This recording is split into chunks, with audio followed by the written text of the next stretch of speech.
Hi everyone, it's me again, Titser Jay, and welcome to another episode of learning.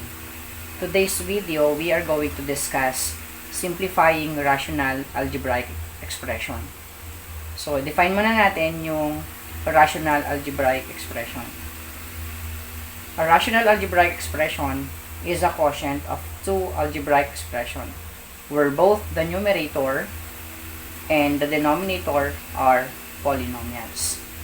So, ito yung pinaka-basic na definition ng rational algebraic expression. And then, ang gagawin muna natin is to mag-illustrate tayo ng isang example ng rational expression. So, illustrate a rational expression whose numerator is m and the denominator is n. So, paano nga ba? Ano big sabihin ng rational algebraic expression? Sabi kanina, where both the numerator and the denominator are polynomials. So, dito, whose numerator is m. So, ang numerator natin is m and our denominator is n. Okay? Where n must not be equal to 0. So, this is an example of a rational expression. Okay. How to simplify rational algebraic expressions? So, to simplify rational algebraic expression is the same as simplifying rational numbers. Sabihin, halimbawa, yung rational numbers, fraction po yan. So, the same lang kung paano mag-simplify ng fraction dun sa kung paano mag-simplify ng rational algebraic expressions. Both uses the concept of factoring. So, factoring out and canceling the GCF among the numbers is used in rational numbers, while factoring out and canceling the common monomial factors for rational algebraic expressions. Ibig sabihin, kapag rational number, kunin natin yung factoring out and canceling the GCF among the numbers. And kapag kapag rational algebraic expressions, we are going to factoring out and canceling the common monomial factors. Yun po yung pagkakaiba nun. Okay? So, for example, sa rational number, 4 over 8. Okay? To simplify this, o para makuha natin yung lowest term, pwede natin kunin natin yung factors ng 4, which is 2 times 2. Right? And then, yung 8 naman, pwede natin kunin yung factors ng 8, which is 2 times 4. Okay? Or 2. Pwede natin gawin to 2 times 2 times 2. Okay? Kasi yung 4 kanina, pwede pa natin kunin yung factors nun, which is 2 and 2. Or 2 times 2. So, cancel natin ito. 2 divided by 2, that is equal to 1. Right? And then, cancel din to. 2 divided by 2 is equal to 1. So, is equal to, so 1 na lang yung nasa taas, right? All over 2. So, mean to say, 4 over 8 is equal to 1/2. How about this one? AC over AE. So, kapag sinimplify natin yan, so this is A times C, right? Kasi A times C, that is AC all over. This is A times E. And then, simplify natin. Simply cancel this one. And C over E. So, this is our answer. So, that is on how to simplify rational numbers. Okay? So, pwede nating ang magagamit natin dito is yung concept ng factoring. For you to understand well on how to simplify rational algebraic expressions, let's have these examples. Example number 1. Simplify x raised to 5 divided by or all over by x raised to 3. So, to simplify this, if a factor natin, kunin natin yung factors ng x raised to 5 and x raised to 3.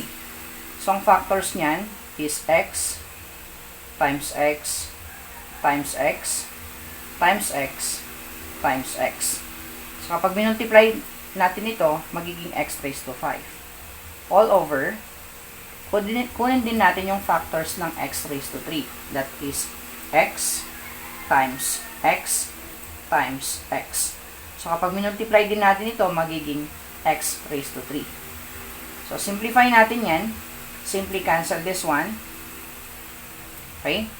And then, cancel this one.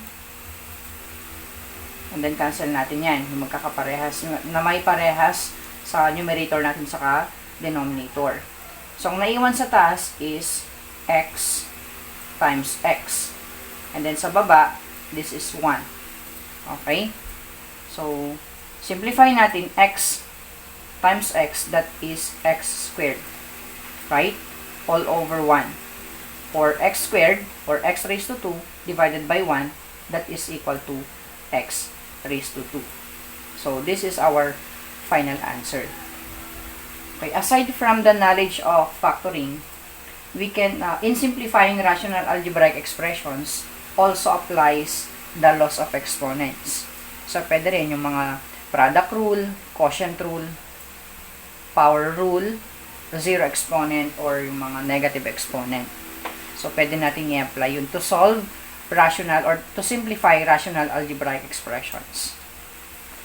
So, let's have this example, number 2.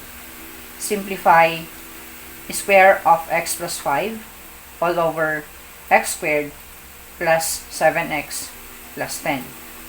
So, pag simplify natin yan, i-expand muna natin yung square of x plus 5.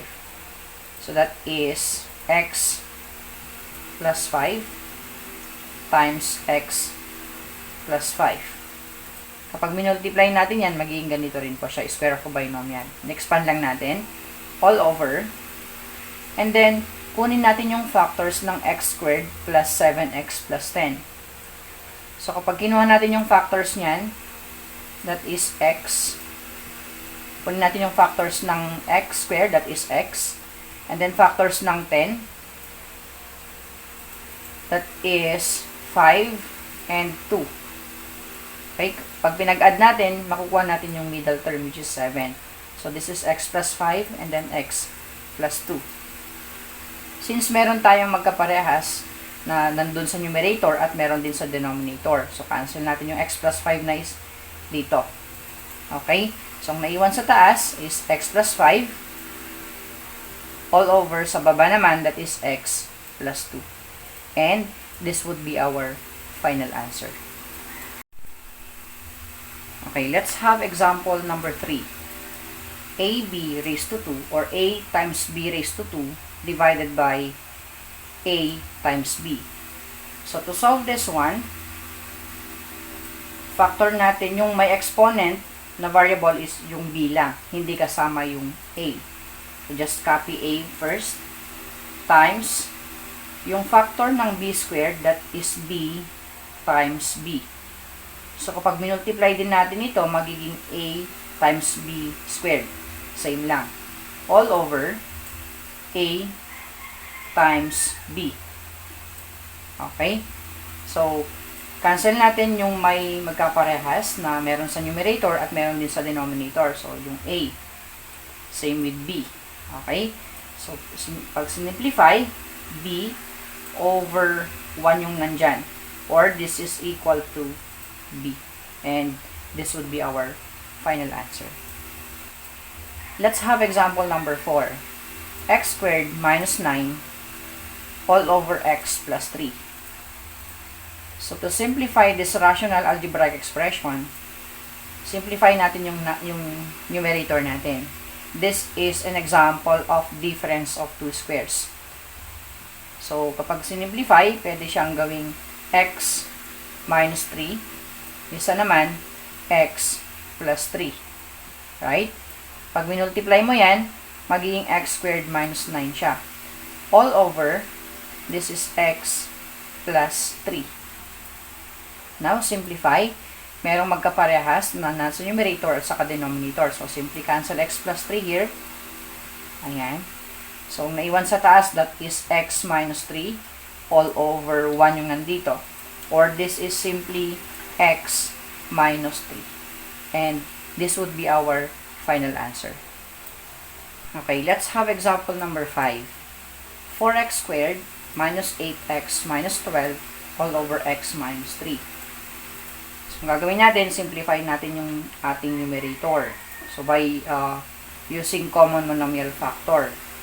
So, to simplify this, kunin natin yung greatest common factor ng 4x squared minus 8x minus 12, which is 4. Right?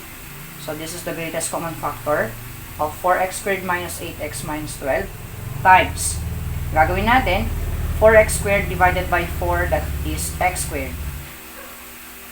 Then, negative 8x divided by 4, that is negative 2x.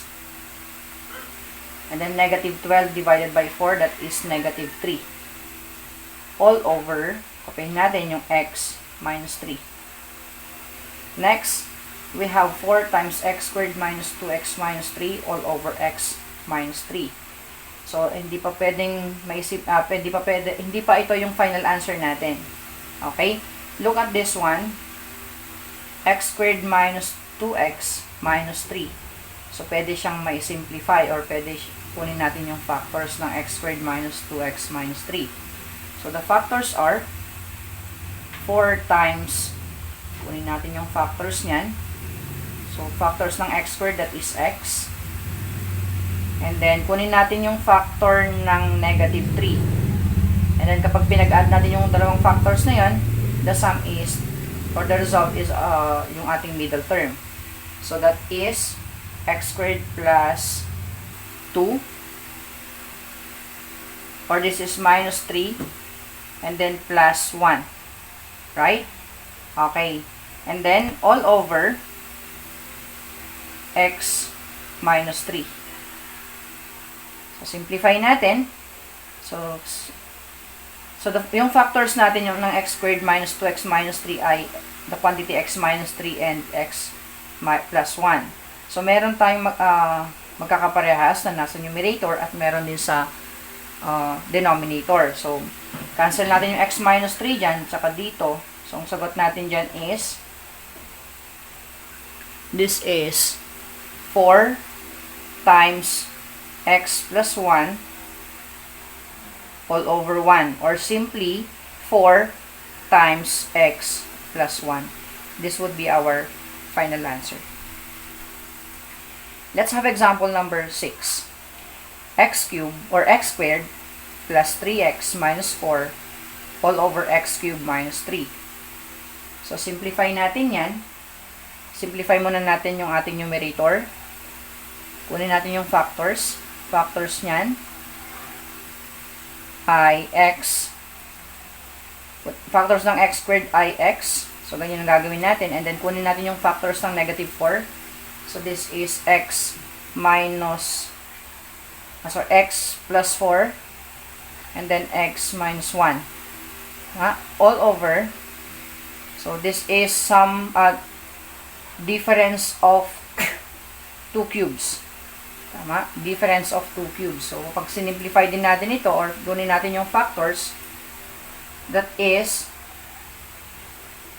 x minus 1 times x squared plus 2x plus 1. Right? Then, simplify natin. Merong magkakaparehas na nasa numerator at meron din sa denominator. So, this is yung x minus 1. So, ang naiwan na lang sa taas, that is x minus 4 all over, or x plus 4, rather, all over x squared plus 2x plus 1. And this would be our final answer.